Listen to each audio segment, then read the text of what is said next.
صبح کے 7 بج رہے تھے اور جیسے جیسے میرے اسکول کی وین کا وقت قریب آ رہا تھا میرا دل ایک عجیب اور نامعلوم خوف کا شکار ہو رہا تھا۔ میری ٹانگیں کانپ رہی تھیں اور مجھے یوں لگ رہا تھا جیسے اسکول جانا دنیا کا سب سے بڑا عذاب ہے۔ میں نے بھاری قدموں کے ساتھ باورچی خانے کا رخ کیا جہاں میری ماما جلدی جلدی اپنے آفس کے لیے لنچ باکس تیار کر رہی تھیں۔ میں نے ناشتے کی ٹیبل پہ بیٹھ کے اپنی پلیٹ کو دیکھا لیکن مجھے شدید متلی کا احساس ہو رہا تھا۔ میں نے ہمت کر کے ایک بار پھر دھیمی آواز میں اپنی ماما سے کہا کہ پلیز آج مجھے اسکول نہیں جانا، میری طبیعت بالکل ٹھیک نہیں۔ مگر ماما اس وقت اپنے ہی دفتری کاموں میں عجلت کا شکار تھیں اور انہیں آفس پہنچنے کے لیے دیر ہو رہی تھی، اس لیے انہوں نے چڑچڑے پن میں میری طرف دیکھا اور غصے میں مجھے ڈانٹتے ہوئے کہنے لگی، اجیا تمہارا تو اب یہ روز کا ڈرامہ ہو گیا ہے، جب دیکھو اسکول نہ جانے کے بہانے ڈھونڈتی رہتی ہو، کبھی پیٹ میں درد کا کہتی ہو تو کبھی کہتی ہو طبیعت ٹھیک نہیں۔ تمہارے پاپا نے اتنے مہنگی اسکول کی فیس بھری ہے اور تم یہاں نخرے دکھا رہی ہو۔ چلو شاباش، جلدی سے اپنا دودھ ختم کرو اور بیگ اٹھا کے باہر کھڑی ہو جاؤ، وین کا ہارن کسی بھی وقت بجنے والا ہے۔ ماما کی اس سخت ڈانٹ نے میرے لبوں کو ہمیشہ کے لیے سی دیا۔ میں ان سے کیسے کہتی کہ مجھے اسکول کی پڑھائی سے یا اسکول کے ماحول سے کوئی ڈر نہیں لگتا، بلکہ مجھے تو اس راستے سے ڈر لگتا ہے جو مجھے اسکول تک لے کے جاتا ہے۔ میں نے روتی ہوئی آنکھوں کے ساتھ زبردستی دودھ کا ایک گھونٹ گلے سے اتارا لیکن وہ مجھے زہر کی طرح کڑوا لگ رہا تھا۔ میں نے اپنا بھاری بیگ اپنے کندھوں پہ لٹکایا اور گھر کے مرکزی دروازے کی طرف بڑھنے لگی۔ ماما اپنے پرس میں چابیاں ڈھونڈ رہی تھیں اور انہوں نے مڑ کے مجھ سے کہا کہ اجیا تم کتنی خوش قسمت ہو کہ وین میں اسکول جاتی ہو، ہم تو اپنے زمانے میں پیدل چل کے اسکول جایا کرتے تھے۔ تمہیں تو ندیم انکل جیسے شریف وین والے ملے ہیں جو تمہیں روز وقت پہ لینے آتے ہیں، اسی لیے اچھے بچوں کی طرح اسکول جاؤ۔ ماما کی یہ بات سن کے میرے دل پہ جیسے ایک اور بڑا چاقو چل گیا، کیونکہ پورا محلہ اور میرے والدین جس انسان کو شرافت کا دیوتا سمجھتے تھے وہی میرے لیے ایک بھیانک خواب بن چکا تھا۔ ندیم انکل محلے کے ایک بہت ہی معزز اور 5 وقت کے نمازی انسان مشہور تھے۔ ان کی داڑھی سفید تھی اور وہ ہمیشہ سب سے بہت اخلاق کے ساتھ بات کرتے۔ میرے پاپا ان پہ اس حد تک اندھا بھروسہ کرتے تھے کہ انہوں نے کبھی وین کا نمبر یا ندیم انکل کا پس منظر جاننے کی کوشش ہی نہیں کی۔ مائیں بے فکر ہو کے اپنے معصوم بچیوں کو ان کے حوالے کر دیتی تھی، کیونکہ ندیم انکل ہمیشہ بچوں کو اپنی بیٹیوں کی طرح پکارتے اور کہتے تھے کہ بھابھی آپ فکر مت کریں، یہ بچیاں میری اپنی اولاد جیسی ہیں۔ لیکن اس پارسا انسان کے پیچھے جو مکار اور درندہ صفت انسان چھپا تھا اسے صرف میں جانتی تھی، اور میرا معصوم ذہن اس کشمکش میں تھا کہ میں اپنی ماں کو یہ سچ کیسے بتاؤں، کیونکہ وہ تو ان پہ مجھ سے زیادہ اعتبار کرتی تھیں۔ بالکل اسی لمحے باہر گلی میں وین کا وہ جانا پہچانا تیز ہارن گونجا، جس کی آواز سنتے ہی میرا پورا جسم ایک بار پھر خوف سے برف کی طرح ٹھنڈا ہو گیا اور مجھے لگا میں کسی قید خانے کی طرف بڑھ رہی ہوں۔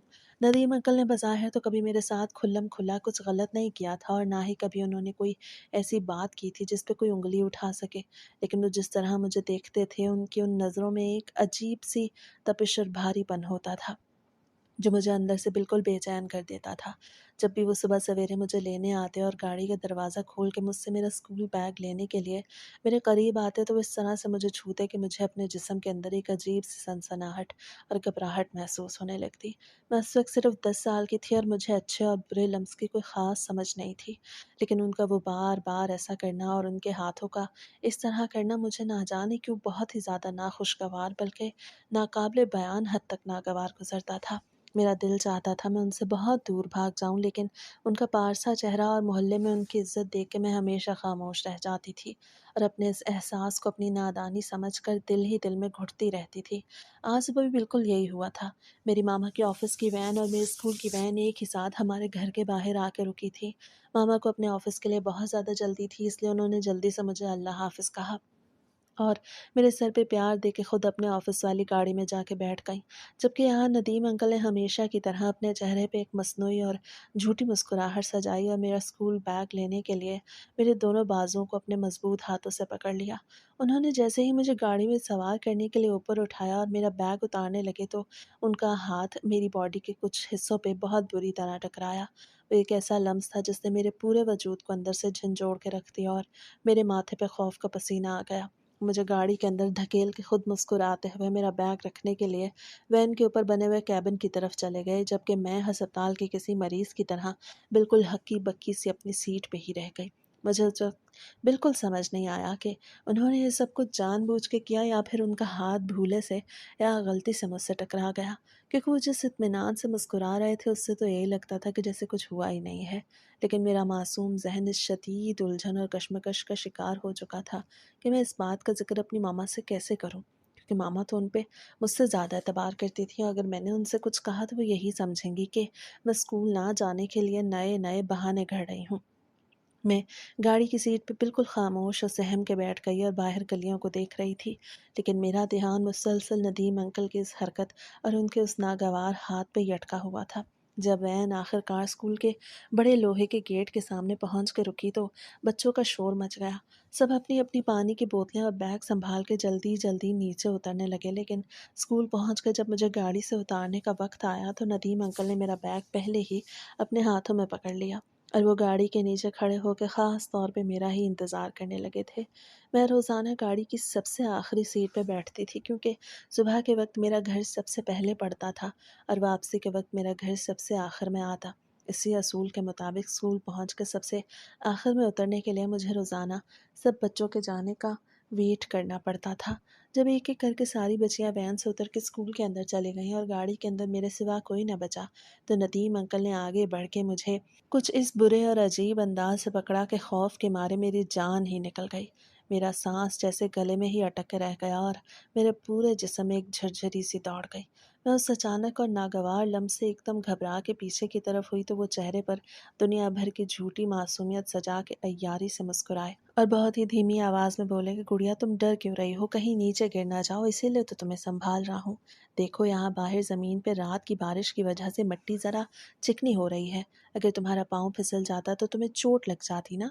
उन्होंने उंगली से स्कूल के करीबी रास्ते की मिट्टी और ज़मीन की तरफ इशारा किया ताकि मुझे उनकी बात सच लगे, और फिर उन्होंने मेरा हाथ दोबारा उतनी मजबूती से पकड़ के खींचा और कुछ इस घिनौने अंदाज में मुझे नीचे उतारा कि मैं उनके वजूद से पूरी तरह लगती हुई और उनसे मस होती हुई गाड़ी से नीचे उतरी। उनके कपड़ों से आने वाली इतर की तेज़ खुशबू मेरे दिमाग पे एक जहर की तरह चढ़ गई और मुझे यूँ लग रहा था जैसे मेरा दम घुट जाएगा। जब मेरे पाँव ज़मीन पे टिके तो उन्होंने मेरा स्कूल बैग मेरे कंधे पे लटकाया और मेरे सर पे हाथ फेरते हुए बोले कि जाओ गुड़िया, जल्दी से क्लास में चली जाओ, अब देर हो रही है। मैं पागलों की तरह स्कूल के गेट के अंदर की तरफ भागी, लेकिन मेरे पाँव मन मन भर के हो रहे थे। मुझे अपने आप से बिल्कुल अच्छा नहीं लग रहा था। मुझे अपना आप बिल्कुल सुन्न होता महसूस हो रहा था। क्लासरूम में पहुंच के भी मैं ब्लैक बोर्ड की तरफ देख तो रही थी, लेकिन टीचर की आवाज़ मेरे कानों तक नहीं पहुंच रही थी। मेरे जहन में सिर्फ अंकल का वो हंसना और मिट्टी की तरफ इशारा करना ही घूम रहा था। मुझे समझ नहीं आ रहा था कि मैं इस दलदल से कैसे निकलूं और किसको जाके ये सब बताऊं, क्योंकि उन्होंने तो हर बात का एक ऐसा बहाना बना रखा था जिसे कोई भी सच्चा समझ लेता। और मैं एक बार फिर अकेली इस खौफ के साए में जकड़ी गई। स्कूल के पुरशोर माहौल में जब बाकी सब बच्चियां हंस खेल रही थीं, अपनी छुट्टियों की कहानियां सुना रही थीं और होमवर्क के किस्से शेयर कर रही थी, मैं अपनी डेस्क पे बिल्कुल साकत बैठी थी। मेरा ध्यान ना तो ब्लैक बोर्ड की तरफ था और ना ही टीचर की बातों की तरफ। मेरे अंदर खौफ और घबराहट का एक ऐसा तूफान चल रहा था जो बाहर से किसी को दिखाई नहीं दे रहा था, क्योंकि मैंने अपने होठों को सख्ती से बंद कर रखा था। मेरी सबसे पक्की सहेली आयज़ा, जो क्लास में बिल्कुल मेरे साथ वाली सीट पे बैठती थी, कब से मेरी तरफ देख रही थी। वो मुसलसल मुझसे पूछ रही थी कि अजिया, तुम इतनी खामोश क्यों हो? तुम्हारा चेहरा इतना पीला क्यों हो रहा है? लेकिन मेरे हलक में जैसे लफ्ज़ फंस के रह गए और मैं चाह के भी कुछ बोल नहीं पा रही थी। जब स्कूल में आधी छुट्टी का वक्त हुआ तो सब बच्चियां खुशी खुशी क्लासरूम से बाहर भाग गईं। आयज़ा ने मेरा हाथ पकड़ा और मुझे ज़बरदस्ती अपने साथ स्कूल के मैदान में ले आई।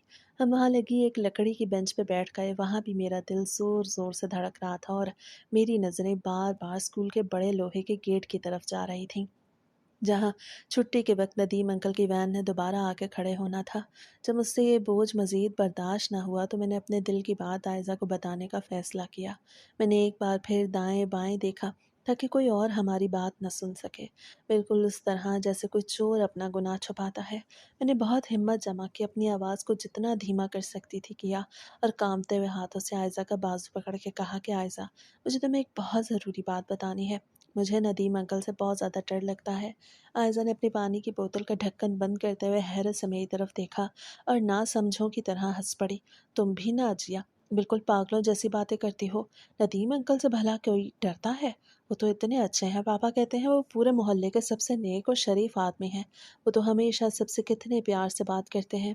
मैंने आगे बढ़ के उसके कान के पास अपना मुंह किया और रोती हुई आवाज़ में कहा, नहीं आयज़ा, तुम नहीं जानती, वो वैसे नहीं हैं जैसे नज़र आते हैं, वो बहुत बुरे हैं। आज सुबह जब गाड़ी में कोई भी नहीं था और स्कूल पहुंच के उन्होंने मुझे वैन से उतारा तो उन्होंने मुझे बहुत अजीब और गरीब तरीके से छुआ। वो हमेशा मुझे हाथ लगाने का कोई न कोई बहाना ढूंढते रहते हैं। कभी कहते हैं मट्टी चकनी है और कभी कहते हैं कि गुड़िया तुम गिर जाओगी। मुझे उनके पास बैठने से और उनके इस तरह करने से बहुत घबराहट होती है। मेरा पूरा जिस्म ये बात बताते हुए खौफ से दोबारा लरसने लगा और मेरी आंखों से आंसू बहने ही वाले थे, लेकिन आयशा का रद्द-ए-अमल बिल्कुल वैसा ही था जैसे एक नासमझ बच्चे का हो सकता है। उसने मेरी बात को बिल्कुल संजीदगी से नहीं लिया और हंसते हुए मेरा हाथ अपने बाजू से झटक दिया, जैसे मैं उसे कोई झूठी कहानी या मजाक सुना रही हूँ। वो कहने लगी, ओहो अजिया, तुम तो बात का बतंगड़ बना रही हो। नदीम अंकल कितने बड़े हैं, वो तो हमारे दादापू जैसे बुजुर्ग हैं। वो तो हमें अपनी बेटियों की तरह समझते हैं और बेटियां ही कहते हैं। देखो मैं भी तो इसी वैन में तुम्हारे साथ रोज़ाना स्कूल आती हूँ और वापस जाती हूँ। मेरे साथ उन्होंने कभी ऐसा कुछ नहीं किया। आयज़ा ने मेरी परेशानी को समझे बगैर अपनी बात जारी रखी। मुझे पक्का यकीन है कि तुम्हें कोई बहुत बड़ी गलतफहमी हुई है। तुम बिला वजह ही डर कर अपने जहन पर सवार कर रही हो। शायद सुबह गाड़ी से उतारते वक्त जल्दी में उनका हाथ भूले से तुम्हारे कपड़ों से टकरा गया होगा और तुम समझ रही हो कि उन्होंने जानबूझ के किया है। देखो अजिया, अगर वो वाकई इतने बुरे इंसान होते तो बाकी बच्चियों की माएँ उनके साथ अपने बच्चे कभी ना भेजती। हमारी मामा तो खुद कहती हैं कि नदीम अंकल जैसा शरीफ और भरोसेमंद वैन वाला आजकल के दौर में मिलना नामुमकिन है। तुम बस सुबह की इस मामूली सी बात को ज़्यादा मत सोचो और चलो अब जल्दी से लंच ख़त्म करो, गेम्स का पीरियड शुरू होने वाला है। आयज़ा की इन बातों ने मेरे ज़हन को एक बार फिर उलझा दिया था। उसने जिस यकीन से बात की थी उससे मुझे भी लगने लगा कि शायद वाक़ई मैंने ही गलत समझा होगा और नदीम अंकल वाक़ई बहुत अच्छे इंसान हैं। मैंने सोचा शायद मेरा दिल ही बिला वजह उन्हें शक की निगाह से देख रहा है और मुझे अपने इन ख़याली बातों पर शर्मिंदगी होने लगी। मैंने खुद को समझाया कि वो इतने बुज़ुर्ग हैं और मोहल्ले भर में उनकी इज़्ज़त है, तो वो भला ऐसा कुछ कैसे कर सकते हैं। मैंने अपना सारा ध्यान स्कूल के काम और अपनी सहेलियों की बातों में लगा लिया ताकि ये अजीबो-गरीब वसवसे मेरे ज़हन से निकल जाएँ। कुछ ही देर में छुट्टी की घंटी बज गई और सब बच्चे अपना-अपना बैग उठा के बाहर की तरफ भागने लगे। मैं भी अपने बैग को कंधे पे लटकाए वैन की तरफ चल पड़ी। गली में शोर-शराबा था और नदीम अंकल हमेशा की तरह वैन का दरवाज़ा खोले सब बच्चों को अंदर बिठा रहे थे। जब मेरी बारी आई तो मैं अंदर जाने लगी, लेकिन नदीम अंकल ने अपना हाथ आगे करके मुझे रोक दिया और मुस्कुरा के कहने लगे, गुड़िया तुम अभी रुको, तुम सबसे पीछे बैठना क्योंकि तुम्हारा घर सबसे आखिर में आता है और अभी मुझे और बच्चों को भी सेट करना है। तुम ज़रा एक तरफ खड़ी हो जाओ। मैं खामोशी से एक तरफ खड़ी हो गई और देखती रही कि कैसे एक एक करके सब बच्चे गाड़ी में बैठ रहे थे। जब सब बच्चे अपनी अपनी जगह पे बैठ गए तो मैंने गाड़ी के अंदर झांक के देखा तो वहाँ तो तिल रखने की भी जगह नहीं थी। गाड़ी पूरी तरह भर चुकी थी। मैं हैरान होके खड़ी रही कि अब मैं कहाँ बैठूँगी क्योंकि गाड़ी में तो कोई भी सीट खाली नहीं। इतने में नदीम अंकल ने मुझे अपनी तरफ देखा और मुस्कुरा दिए। उनकी मुस्कुराहट के पीछे एक अजीब-सी चमक थी, जो मुझे एक बार फिर खौफ़ज़दा कर गई। मेरी तरफ मुड़ के कहने लगे, अरे तुम परेशान मत हो, असल में आज मैंने कुछ नए बच्चों को भी वैन में जगह दी है। ये बस कुछ ही दिनों के लिए हैं, फिर ये चले जाएँगे। और तुम्हारी जगह वापस खाली हो जाएगी। तब तक के लिए तुम ऐसा करो कि मेरे साथ गाड़ी के अगले हिस्से में आके बैठ जाओ जहाँ मैं खुद बैठता हूँ। ये कह के उन्होंने गाड़ी का अगला दरवाज़ा खोल दिया और मुझे इशारा किया कि मैं उनके पास आके बैठ जाऊँ। मैं डरते-डरते कदम उठा रही थी क्योंकि पिछले कुछ लम्हों से मेरा दिल अंदर से गवाही दे रहा था कि ये सब इत्तेफ़ाक नहीं है। मेरा दिल सीने से बाहर निकलने को बेताब था। नदीम अंकल मुस्कुरा के वैन का अगला दरवाज़ा खोले मेरा इंतज़ार कर रहे थे। मैंने नज़रें नीची करके वैन के अंदर कदम रखा। वो गाड़ी की अगली सीट थी जहाँ ड्राइवर के बिल्कुल साथ वाली जगह पे मुझे बैठना था। वैसे तो ये वैन की अगली सीट काफ़ी कुशादा थी, लेकिन नदीम अंकल ने अपनी नशिस्त को गैर मामूली तौर पे बहुत ज़्यादा आगे कर रखा था, जिसकी वजह से ड्राइवर और साथ वाली सीट के दरमियान की जगह तकरीबन ख़त्म होकर रह गई थी। ऐसा लग रहा था जैसे उन्होंने जानबूझ के ये जगह तंग की हो ताकि मुझे उनके करीब बैठने पे मजबूर होना पड़े। जैसे ही मैं सीट पे बैठी तो मैंने देखा कि वहाँ पहले से एक छोटा बच्चा बैठा हुआ था, जो शायद रास्ते में कहीं उतरने वाला था। ندیم انکل نے مجھے زبردستی اس بچے اور اپنے درمیان میں بٹھا دیا جس کی وجہ سے میرے پاس ہلنے کی بھی جگہ نہیں تھی اور میں ان کے اس چھوٹے بچے کے درمیان بری طرح پھنس گئی۔ ندیم انکل نے گاڑی کا دروازہ زور سے بند کر دیا جس کی گونج میرے کانوں میں کافی دیر تک رہی۔ گاڑی کے اندر عطر اور پرانے سیٹ پوش کی عجیب سی بو اتنی تیز تھی کہ میرا دم گھٹنے لگا۔ ندیم انکل نے گاڑی سٹارٹ کی اور بڑی مہارت سے وین کو گلی سے نکالنے لگے۔ وہ مسلسل مجھ سے باتیں کر رہے تھے لیکن ان کی باتوں کا کوئی سر پیر نہیں تھا۔ وہ کہہ رہے تھے، دیکھو گڑیا، آج تمہیں اگلی سیٹ پہ بیٹھنے کا موقع ملا ہے۔ یہاں سے باہر کا نظارہ کتنا اچھا لگتا ہے نا، اور ویسے بھی اس سیٹ پہ بیٹھنے کا مزہ ہی کچھ اور ہے۔ میں نے کوئی جواب نہیں دیا، میں صرف اپنی نظریں سامنے سڑک پہ جمائے بیٹھی رہی۔ میری کوشش تھی کہ میں خود کو اس چھوٹے بچے کے ساتھ چپکا کے رکھوں تاکہ میرا جسم ان کے جسم سے بالکل نہ چھوئے، لیکن سیٹ کی تنگی اور اوپر سے ندیم انکل کا بار بار گاڑی کو جھٹکوں کے ساتھ موڑنا مجھے ان کی طرف دھکیل رہا تھا۔ جب بھی وہ گیئر بدلنے کے لیے ہاتھ اٹھاتے ان کا بازو میرے سینے کے بہت قریب سے گزرتا اور وہ جان بوجھ کے وہاں کچھ لمحوں کے لیے ہاتھ روکتے یا گیئر بدلتے ہوئے اپنا ہاتھ مجھ سے مس کر دیتے۔ مجھے سمجھ نہیں آ رہا تھا کہ میں اس چھوٹے بچے کے پیچھے کیسے چھپوں، کیونکہ انکل کی چالاکی اور ان کا ہاتھ ہر بار کسی نہ کسی طرح مجھ تک پہنچ ہی جاتا تھا۔ ایک بار جب انہوں نے گاڑی کو ایک تیز موڑ پہ موڑا تو انہوں نے ہینڈ بریک کو ٹھیک کرنے کے بہانے اپنا ہاتھ نیچے سے میری نشست کے بالکل پاس رکھا اور ان کی انگلیاں مجھ سے مس ہوئیں تو میں خوف اور نفرت سے اندر تک کانپ اٹھی۔ میں سکڑ کے اس بچے کے ساتھ اور زیادہ لگ گئی، لیکن وہ اپنی اس گھناؤنی حرکت پر ذرا بھی نہ شرمائے۔ وہ ایسے اطمینان سے مسکرا رہے تھے جیسے انہیں معلوم ہو کہ میں ان کی اس حرکت سے کتنا زیادہ ڈر رہی ہوں۔ انہوں نے بہت نرمی سے لیکن ایک عجیب سی دھمکی آمیز آواز میں کہا کہ گڑیا، اتنی دور کیوں ہو رہی ہو؟ یہاں آرام سے بیٹھو، ورنہ گاڑی کے جھٹکوں سے تمہیں اور بچے کو چوٹ لگ جائے گی۔ ان کا وہ لمس اور وہ الفاظ میرے ذہن میں کسی زہریلے سانپ کی طرح اتر آئے تھے۔ مجھے سمجھ نہیں آ رہا تھا کہ میں اس قید خانے سے کیسے باہر نکلوں۔ گاڑی سنسان سڑک پہ چل رہی تھی اور مجھے یوں لگ رہا تھا جیسے وقت تھم گیا ہو۔ میرا دل کر رہا تھا میں چیخ چیخ کے سب کو بتا دوں، لیکن میرے پاس کوئی راستہ نہیں تھا۔ میں بس ایک بے بس اور ڈری ہوئی بچی کی طرح اس بچے کے سہارے ان کے ساتھ بیٹھی اپنی باری کا انتظار کر رہی تھی کہ کب یہ گاڑی میرے گھر کے سامنے رکے اور میں اس درندے کی نظروں سے بچ کے اپنے گھر کے اندر بھاگ سکوں۔ ایک ایک کر کے سارے بچوں کو ڈراپ کرتے ہوئے آخر میں جب وین میرے گھر کے سامنے آ کے رکی تو گلی بالکل سنسان تھی، جیسا کہ روز ہوتا تھا۔ ماما اور پاپا دونوں اپنی اپنی ملازمتوں کے لیے نکل چکے ہوتے تھے اور گھر پہ کوئی نہیں ہوتا تھا۔ مجھے خود ہی اپنے بیگ سے چابی نکال کے تالا کھولنا پڑتا تھا۔ ندیم انکل نے وین کا دروازہ کھولا اور میں خاموشی سے نیچے اتر گئی۔ میں نے سر جھکائے رکھا لیکن مجھے ان کی نظریں اپنے پورے وجود پہ محسوس ہو رہی تھیں۔ وہ اپنی خبیث اور نیچ نظروں سے مجھے تب تک دیکھتے رہے جب تک میں نے دروازے کا تالا نہیں کھول لیا۔ میں اتنی جلدی میں تھی کہ میرا ہاتھ کانپ رہا تھا اور چابی مشکل سے تالے میں لگ رہی تھی۔ تالا کھلتے ہی میں تیزی سے اندر داخل ہوئی اور پیچھے سے دروازہ بند کر کے کنڈی لگا دی۔ جیسے ہی میں نے اندر سے دروازہ بند کیا تو مجھے ایسا لگا جیسے میں کسی درندے کے منہ سے بچ کے آئی ہوں۔ میں نے اپنا بھاری بیگ وہیں فرش پہ پھینکا اور اپنے کمرے کی طرف بھاگ گئی۔ میں نے دروازہ اندر سے بند کیا اور بستر پہ گر کے بلک بلک کے رونے لگی۔ ابھی تک میں نے اپنا اسکول کا یونیفارم بھی تبدیل نہیں کیا تھا۔ اسی طرح لباس میں لپٹی ہوئی میں کافی دیر تک روتی رہی۔ میرے ذہن میں ندیم انکل کی وہ گھناؤنی ہنسی اور ان کی وہ نظریں گھوم رہی تھیں جو مجھے اپنی قید میں لینے کے لیے بے تاب تھیں۔ کچھ دیر بعد میں اٹھی اور باتھ روم میں جا کے ٹھنڈے پانی سے شاور لیا تاکہ میں خود کو ان کے ناپاک لمس سے پاک کر سکوں۔ شاور لینے کے بعد میں نے سادہ کپڑے پہنے لیکن میرے اندر کا خوف اب بھی برقرار تھا۔ باورچی خانے سے کھانے کی خوشبو آ رہی تھی لیکن مجھے شدید متلی محسوس ہو رہی تھی، اس لیے میں نے کھانے کی طرف دیکھا تک نہیں اور واپس اپنے کمرے میں آ کے لیٹ گئی۔ شام کے سائے گہرے ہو رہے تھے جب ماما اور پاپا گھر واپس آئے۔ دونوں بہت تھکے ہوئے لگ رہے تھے۔ وہ دونوں دن رات محنت کر رہے تھے تاکہ ہمارے بہتر مستقبل کے لیے زیادہ سے زیادہ پیسے جمع کر سکیں۔ انہیں اس بات کا اندازہ بھی نہیں تھا کہ جس بہتر مستقبل کی وہ خواہش کر رہے ہیں اسی کی راہ میں میری معصومیت اور میرا سکون روزانہ کی بنیاد پر ایک درندہ لوٹ رہا ہے۔ پاپا نے آتے ہی ماما سے پوچھا، آج کھانے میں کیا بنا رہی ہو؟ اور اس کے بعد وہ اپنے کاموں کی مصروفیات میں اتنے مگن تھے کہ انہیں میرے چہرے پہ چھائی اداسی یا میری آنکھوں میں چھپی ہوئی ویرانی نظر ہی نہیں آئی۔ میں کمرے میں خاموشی سے بیٹھی رہی اور سوچتی رہی کہ کیسے انہیں بتاؤں کہ جس انسان پہ وہ بے حد بھروسہ کرتے ہیں مجھے اس سے نفرت ہونے لگی ہے، لیکن مجھے لگا کہ انہیں یہ بتانا وقت ضائع کرنے کے سوا کچھ نہیں ہوگا، کیونکہ شاید ان کے پاس اتنا وقت ہی نہیں تھا کہ وہ میری بات پہ توجہ دیتے یا مجھ پہ بھروسہ کرتے۔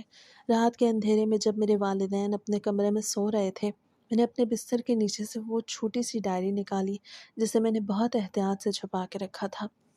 मेरी उँगलियाँ काँप रही थीं। जब मैंने उसका सफ़ा खोला और पेंसिल उठाई तो मेरी आँखों से आँसू निकल के कागज़ पे गिरने लगे और मैंने लिखना शुरू किया। आज का दिन भी पिछले दिनों की तरह कर्ब और अज़ियत से भरा हुआ था। नदीम अंकल की वो नज़रें, उनका वो घिनौना लम्स और उनकी वो मक्कार हँसी मुझे किसी ज़िंदा लाश की तरह महसूस करवा रही थी। मैं स्कूल के उस रास्ते से अब नफ़रत करने लगी हूँ, जो मेरी ज़िंदगी का सबसे बड़ा डर बन चुका है। मामा और पापा को कुछ खबर नहीं। वो तो अपने ख्वाबों की तकमील में इतने मसरूफ़ हैं कि उन्हें मेरी चीखें सुनाई नहीं देती। मेरी अपनी सहेली आयज़ा भी मुझे समझने से कासिर है। वो तो नदीम अंकल की शराफ़त की कस्में खाती है और मुझे कहती है कि मुझे गलतफ़हमी हुई है। क्या सच में ये सब गलतफ़हमी है, या दुनिया वाक़ई इतनी अंधी हो चुकी है? मैंने अगली लाइन में लिखा कि काश कोई होता जो मेरी बात का यकीन करता। काश मैं अपने दिल का बोझ किसी के सामने रख सकती, लेकिन मेरा खौफ मेरी ज़ुबान पे ताला लगा देता है। जब भी मैं कुछ कहने की कोशिश करती हूँ, तो नदीम अंकल का वो पारसा चेहरा मेरी नज़रों के सामने आ जाता है और मैं डर जाती हूँ कि कहीं कोई मेरा यकीन ना करे और वो दरिंदा मुझे और ज़्यादा अज़ियत दे। आज वैन में जो हुआ वो मेरी बर्दाश्त से बाहर था। उस छोटे बच्चे के साथ मुझे बैठने पे मजबूर करना और फिर उसकी आड़ में मुझे छूना, ये सिर्फ़ एक हरकत नहीं बल्कि मेरी रूह पे किया गया वार है। मैं रोज़ाना स्कूल जाती हूँ तो ऐसा लगता है जैसे मौत के कुएँ में छलांग लगा रही हूँ। ए खुदा, मेरी मदद कर।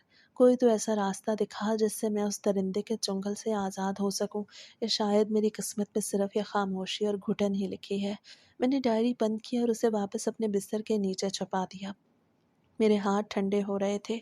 मेरा दिल एक अनजाने डर से बैठा जा रहा था। मैंने कंबल ओढ़ा और आंखें बंद कर ली, लेकिन मुझे मालूम था कि सुबह फिर वही सूरज तुलू होगा और वही वैन का हॉर्न बजेगा, जो मेरे लिए किसी क़यामत का ऐलान होता था। अगली सुबह हुई तो मेरा जिस्म दर्द से निढाल था। मैंने बिस्तर से उठने की हिम्मत नहीं की और आंखें बंद करके मामा को आवाज़ दी। मामा, मुझे आज बहुत तेज़ बुखार है, मेरा जिस्म जल रहा है, मैं स्कूल नहीं जा सकूंगी, प्लीज़ मुझे आज छुट्टी करने दें। मम्मा बावर्ची खाने से भागती हुई आई और मेरा माथा छुआ, लेकिन वहाँ कोई बुखार नहीं था।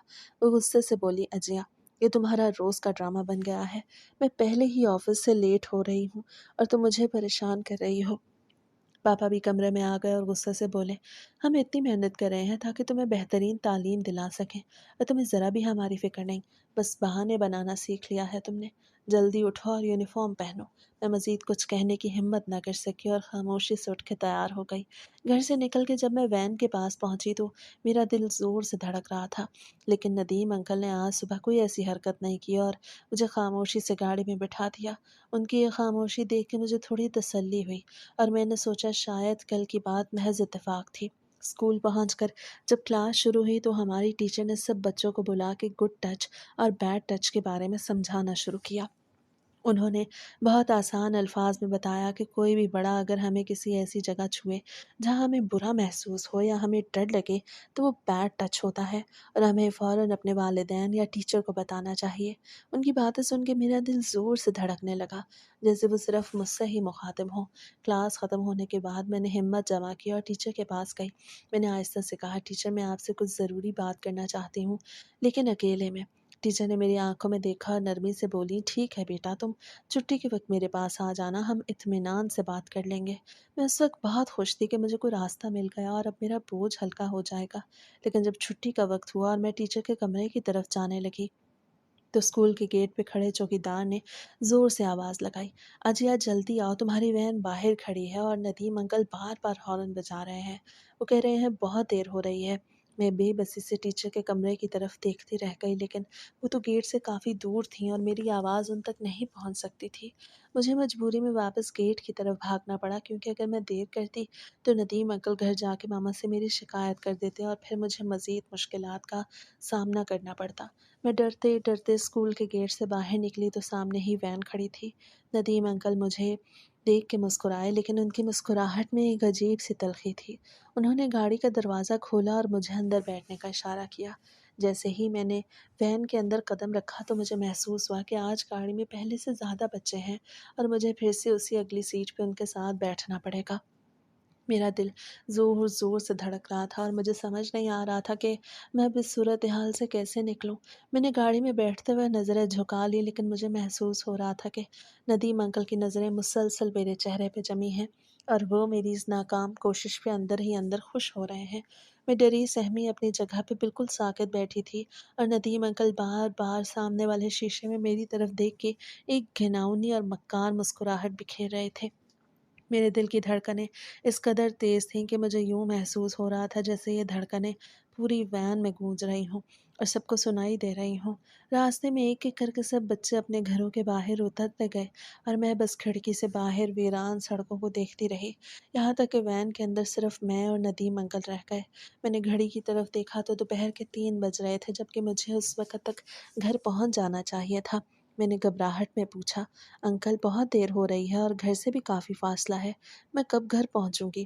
اس پر انہوں نے بڑے سکون اور اطمینان سے گاڑی کی رفتار کم کرتے ہوئے جواب دیا، ارے گڑیا گھبراؤ مت، وین میں کچھ خرابی آ گئی ہے اور یہ سنسان راستہ ہے، یہاں کوئی مکینک نہیں، مجھے دوسرے راستے سے جانا ہوگا۔ انہوں نے یہ کہتے ہوئے گاڑی کو ایک ایسی ویران اور سنسان سڑک پہ موڑ دیا جہاں دور دور تک انسانی آبادی کا نام و نشان تک نہیں تھا۔ میں اور بھی گھبراہٹ کا شکار ہو گئی، اور اس راستے پہ مکینک کیسے ملے گا؟ یہاں تو انسان کا نام و نشان نہیں۔ اور پھر اچانک گاڑی ایک جھٹکے سے رک گئی۔ ندیم انکل نے ڈرائیونگ سیٹ سے اٹھ کے میری طرف رخ کیا اور اپنا ہاتھ میری نشست کی طرف بڑھایا۔ میں نے اپنی پوری طاقت لگا کے پیچھے ہٹنے کی کوشش کی، لیکن وین کی تنگ نشست پہ میرے لیے بھاگنے کی کوئی جگہ نہیں تھی۔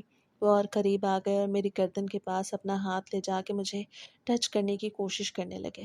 میں خوف اور دہشت سے بری طرح کانپ رہی تھی، اور میری آنکھوں سے آنسوں کا سیلاب امڈ آیا۔ میں نے روتے ہوئے سسکتی آواز میں کہا، انکل خدا کے لیے مجھے گھر چھوڑ دیں، مجھے بہت زیادہ ڈر لگ رہا ہے۔ لیکن وہ میری بے بسی اور روتے چہرے کو دیکھ کے ایک انتہائی گھناؤنی اور درندہ صفت مسکراہٹ کے ساتھ بولے، تم کیوں اتنی زیادہ پریشان ہو رہی ہو؟ تمہیں تو پتہ ہے تمہارے ماما بابا تو رات کو گھر آتے ہیں اور انہیں خبر تک نہیں ہوگی کہ تم کہاں ہو اور کس حال میں ہو۔ میں تمہیں ایک مزیدار چاکلیٹ دوں گا، بس تم خاموش رہو۔ انہوں نے اپنی جیب سے ایک بڑی چاکلیٹ نکالی اور زبردستی میرے ہاتھوں میں تھما دی، اور پھر مجھے ڈرائیور والی سیٹ پہ اپنے بالکل قریب کھینچ لیا اور اپنی گود میں بٹھا لیا۔ میں ان کے ناپاک وجود میں قید ہو چکی تھی، اور میرا سارا جسم خوف سے سن ہو گیا۔ وہ میرے بالوں میں ہاتھ پھیرتے ہوئے بہت بری طرح مجھے چھونے لگے، اور میں بس ایک پتھر کی طرح ساکت بیٹھی رہی۔ مجھے یوں لگا جیسے میری پوری دنیا اندھیروں میں ڈوب کے ختم ہو رہی ہو۔ ان کے ہاتھوں کا لمس میرے لیے کسی تیزاب کی طرح تھا جو میری روح کو جلا رہا تھا۔ میں اندر سے مر رہی تھی، لیکن باہر سے میری چیخیں میرے گلے میں ہی گھٹ کے دم توڑ رہی تھیں۔ انہوں نے چاکلیٹ کھلانے کے بہانے میرے چہرے کو اپنے ہاتھوں میں لیا اور اپنی منحوس سانسیں میرے چہرے پہ چھوڑنے لگے۔ میں نے اپنی آنکھیں بند کر لیں تاکہ میں اس درندے کا چہرہ نہ دیکھ سکوں، اور دل ہی دل میں اللہ سے دعا کرنے لگی کہ کاش یہ زمین پھٹ جائے اور میں اس میں سما جاؤں۔ میں جانتی تھی اگر میں نے اس وقت کوئی حرکت کی یا شور مچایا تو یہ درندہ مجھے مزید نقصان پہنچا سکتا ہے، کیونکہ میں اس وقت گھر سے میلوں دور ایک ویران جگہ پہ اکیلی تھی جہاں میری مدد کے لیے کوئی بھی نہیں آ سکتا تھا۔ وہ مسلسل مجھے اپنی باتوں میں الجھانے کی کوشش کر رہے تھے کہ دیکھو گڑیا، یہ سب کچھ تم میں اور میرے درمیان ایک راز رہے گا۔ اگر تم نے کسی کو کچھ بتایا تو تمہارے پاپا اور ماما تم سے بہت زیادہ ناراض ہوں گے اور شاید تمہیں اسکول بھیجنا چھوڑ دیں گے۔ تم تو چاہتی ہو نا کہ تم پڑھ لکھ کے بڑی انسان بنو، پھر خاموش رہو اور میری بات مانو۔ میں نے ان کی یہ باتیں سن کے اپنا سر جھکا لیا، اور مجھے لگا کہ میرا کوئی بھی عمل مجھے ان کے پنجوں سے نہیں بچا سکتا۔ ان کی آواز میں وہ سختی اور دھمکی تھی جس نے میرے ہر ارادے کو پاش پاش کر دیا۔ وہ مسلسل اپنا ہاتھ میرے جسم کے مخصوص حصوں پہ پھیر رہے تھے اور میری آنکھوں سے آنسو ٹپک رہے تھے۔ کافی دیر تک وہ اسی طرح مجھے ڈراتے اور دھمکاتے رہے اور میرے نازک حصوں کو اپنے ہاتھوں سے ناپاک کرتے رہے۔ پھر انہوں نے بڑی بے پرواہی سے گاڑی دوبارہ سٹارٹ کی، اور انجن کی گونج کے ساتھ ہم اس ویران راستے سے واپس مین روڈ پہ آ گئے۔ وہ اب ایک عام سے وین ڈرائیور کی طرح دوبارہ سے گاڑی چلا رہے تھے جیسے کچھ ہوا ہی نہ ہو، اور میں اپنے کپڑے ٹھیک کر کے خاموشی سے اپنی سیٹ پہ سمٹ کے بیٹھ گئی۔ میرا ذہن بالکل خالی ہو چکا تھا۔ میں اس وقت اپنے آپ سے شدید نفرت کر رہی تھی کہ کیوں میں نے اتنی ہمت نہیں دکھائی کہ ان کے ہاتھ پہ کاٹ لیتی یا چیخ کے سب کچھ بتا دیتی۔ لیکن وہ خوف جو انہوں نے میرے دل میں بٹھا دیا تھا وہ میرے ہر رد عمل کو مفلوج کر چکا تھا۔ اب میں صرف اپنے گھر پہنچنے کا انتظار کر رہی تھی تاکہ میں اس درندے کی نظروں سے دور ہو سکوں اور اپنے بستر پہ جا کے خوب رو سکوں۔ وین کا ہارن جب میرے گھر کے سامنے بجا تو شام کے سائے گہرے ہو چکے تھے۔ میرا دل سینے میں اس قدر تیزی سے دھڑک رہا تھا کہ مجھے اپنے کانوں میں اس کی آواز سنائی دے رہی تھی، वैन का दरवाज़ा खुलते ही मैं लड़खड़ाते कदमों से बाहर निकली। नदीम अंकल अभी भी कुछ कहने के लिए मेरी तरफ मुड़े ही थे कि मेरी नज़रें घर के मरकज़ी दरवाजे पे पड़ीं जहाँ मेरी मामा खड़ी थीं। उनका चेहरा परेशानी और बेचैनी से भरा हुआ था। वो एक लम्हे के लिए भी वहाँ से हट नहीं रही थीं, जैसे उन्हें किसी अनहोनी का पहले से ही एहसास हो चुका हो। मुझे देख के उनके चेहरे पे एक अजीब-सी लर्ज़िश दौड़ी। नदीम अंकल भी उन्हें देख के एकदम सहम से गए। उनकी वो मस्नूई मुस्कुराहट जो कुछ लम्हे पहले तक उनके चेहरे पे थी, एकदम गायब हो गई। वो जो खुद को बहुत बड़ा खिलाड़ी समझते थे, वो मेरी मामा को घर पे उस वक़्त देख के हक्का-बक्का रह गए। मामा तेज़ी से चलती हुई मेरे करीब आईं। उनकी आँखों में एक ऐसी तड़प थी जो मैंने इससे पहले कभी नहीं देखी थी। उनके पीछे पापा भी घर से बाहर निकले। उनका चेहरा गुस्से से सुर्ख हो रहा था। मैं तो उस वक़्त सुध-बुध खो चुकी थी। मेरी टाँगें मेरा साथ नहीं दे रही थीं। जैसे ही मैं गाड़ी से नीचे उतरी तो पापा ने एक लम्हा ज़ाया किए बगैर आगे बढ़ के नदीम अंकल का गिरेबान पकड़ लिया और उन्हें झटके से वैन से नीचे खींच लिया। नदीम अंकल जो अभी तक अपनी शराफ़त का ढोंग रचा रहे थे, वो पापा के उस अचानक हमले से बौखला के रह गए। पापा ने उन्हें ज़मीन पे गिराते ही मारना-पीटना शुरू कर दिया। गली में मौजूद लोग ये मंज़र देख के हैरान रह गए। सबके लिए ये एक ऐसा सदमा था जिस पे वो यकीन नहीं कर पा रहे थे कि जिस इंसान को वो मोहल्ले का सबसे पारसा और मुअज़्ज़ज़ बुज़ुर्ग समझते थे, वो उस वक़्त पापा के कदमों में पड़ा अपनी जान की अमान माँग रहा था। मामा ने मुझे अपने सीने से लगा लिया। मैं उस वक़्त बुरी तरह रो रही थी और मेरे अंदर का सारा खौफ़ जो मैंने इतने दिनों से अपने दिल में कैद कर रखा था, वो एकदम आँसुओं की सूरत में बाहर निकलने लगा। मामा मुझसे बार-बार पूछ रही थीं कि अजिया, आखिर इतनी देर क्यों हो गई? क्या हुआ है बेटा, तुम क्यों इतना काँप रही हो? मैंने खौफ़ और हिचकियों के दरमियान उन्हें सब कुछ बता दिया। मैंने उन्हें वो सब कुछ कह सुनाया जो मेरे साथ इस वैन में होता था। मैंने उन्हें उस सुनसान रास्ते के बारे में बताया जहाँ वो मुझे लेके गए थे। मैंने उन्हें वो चॉकलेट और उनकी वो घिनौनी हरकतें सब बता दी। मेरा हाल देख के मामा को भी अंदाज़ा हो गया कि ये कोई मामूली बात नहीं। उनके चेहरे पे पछतावे के गहरे निशानात उभर आए। वो मुझे अपनी आगोश में लेके खुद भी रोने लगीं। पापा ने गली में मौजूद लोगों के सामने नदीम अंकल की सच्चाई बताई और बताया कि इस दरिंदे ने किस तरह मेरी मासूमियत को दाँव पे लगाया था। तो लोगों की आंखों में गुस्सा और नफरत के जज्बात पैदा हो गए। नदीम अंकल का वो मासूम चेहरा जिसके पीछे एक भयानक दरिंदा छुपा था, वो अब सबके सामने बेनकाब हो चुका था। लोग उनकी तरफ नफरत से देख रहे थे। पापा ने गुस्से और जज्बात में आके पुलिस को फ़ोन कर दिया और जब पुलिस आई तो नदीम अंकल को हथकड़ियाँ पहना के ले गई। वो जाते हुए भी अपनी सफाइयाँ दे रहे थे, लेकिन अब उनकी बातों का कोई असर नहीं था। सब कुछ ख़त्म होने के बाद पापा मेरे पास आए और मुझे अपने गले से लगा लिया। मैंने महसूस किया कि पापा के कंधे पर मेरे आंसू गिर रहे थे। अपनी ज़िंदगी में पहली बार मैंने पापा को इतना कमज़ोर और टूटा हुआ देखा था। उनकी आँखों में आंसू थे। वो मुझसे बार-बार माफ़ी माँग रहे थे। वो कह रहे थे कि उन्हें मेरी मुश्किल का इल्म ही ना हो सका और उन्होंने अपनी मसरूफ़ियत को मेरी हिफ़ाज़त से ज़्यादा अहम समझा। और मामा दोनों मुझसे माफ़ी माँग रहे थे। वो कह रहे थे कि हम तो पैसे कमाने और तुम्हारा मुस्तक़बिल सँवारने के चक्कर में थे, लेकिन हम ये भूल गए कि तुम महफ़ूज़ नहीं हो। हमें अफ़सोस है कि हमने कभी तुम्हारी ख़ामोशी को समझने की कोशिश नहीं की और तुम उस इतनी बड़ी अज़ियत से अकेले लड़ती रहीं। फिर मामा ने बताया कि आज वो ऑफ़िस से जल्दी आ गई थी क्योंकि शाम को घर में कुछ मेहमान आने वाले थे। उन्हें तैयारी करनी थी और इसी सिलसिले में वो जल्दी आकर घर की सफाई करने लगी और तब उन्हें मेरी डायरी मिल गई। और जब उन्होंने मेरी डायरी को पढ़ा तो उन्हें अंदाज़ा हुआ कि मैं कितने दिनों से मुस्तकिल ऐसी अज़ियत बर्दाश्त कर रही हूँ और इसीलिए उन्होंने पापा को कॉल करके घर बुला लिया। मेरी टीचर ने भी उन्हें कॉल करके ये बात बताई कि मेरे साथ कोई मसला है जिसके बारे में मुझे उनसे बात करनी चाहिए। और इन सब बातों ने मामा को बता दिया कि मैंने जो कुछ डायरी में लिखा वो 100% सच था। मामा रोते हुए मुझसे माफ़ी मांग रही थी। मैंने उनके हाथ को पकड़ लिया। पापा और मामा मेरे पास ही बैठे थे। हम तीनों ही इस सदमे में थे, लेकिन अब हमें एक दूसरे का साथ मिला था। पापा ने वादा किया कि वो अब कभी मुझे अकेला नहीं छोड़ेंगे और हमारी ज़िंदगी अब पहले जैसी नहीं रहेगी। मैंने उस रात अपनी डायरी निकाली और उसका आखिरी सफ़ा खोल के लिखा कि हमें हमेशा अपनों की बात पे एतबार करना चाहिए। मुझे मालूम था कि इस सब के बाद भी ज़ख्म भरने में वक्त लगेगा, लेकिन अब मैं अकेली नहीं थी। अब मेरे साथ मेरे वालिदैन थे जो अब मेरी हिफ़ाज़त के लिए सब कुछ करने को तैयार थे। वो रात मेरे लिए एक नए आगाज़ की रात थी जहाँ ख़ौफ़ की जगह अब हिम्मत ने ले ली थी। अक्सर वालिदैन अपने बच्चों का मुस्तक़बिल सँवारने की तगोदों में इतने मसरूफ़ हो जाते हैं कि वो उनके हाल से गाफ़िल हो जाते हैं। بچوں کی خاموشی، ان کا اسکول جانے سے کترانا یا ان کے چہرے کی اداسی، یہ سب وہ خاموش چیخیں ہیں جنہیں سمجھنے کے لیے والدین کو وقت نکالنا چاہیے۔ ایک مضبوط خاندانی ڈھانچہ اسی وقت قائم رہتا ہے جب گھر میں ایسا ماحول ہو جہاں بچہ بغیر کسی ڈر کے اپنے دل کی بات کہہ سکے۔ ندیم انکل جیسے لوگ معاشرے میں بھیس بدل کے موجود ہوتے ہیں جو بچوں کے معصوم اعتماد کا فائدہ اٹھاتے ہیں۔ اس لیے بچوں کو گڈ ٹچ اور بیڈ ٹچ کے بارے میں تعلیم دینا ہر والدین کی بنیادی ذمہ داری ہے۔ یاد رکھیں، آپ کا بچہ آپ کی سب سے بڑی دولت ہے۔ اسے کسی انجان کے رحم و کرم پہ چھوڑ دینے سے بہتر ہے کہ آپ اپنی مصروفیات میں سے کچھ لمحات نکال کے اس کی دنیا کو سنیں اور سمجھیں۔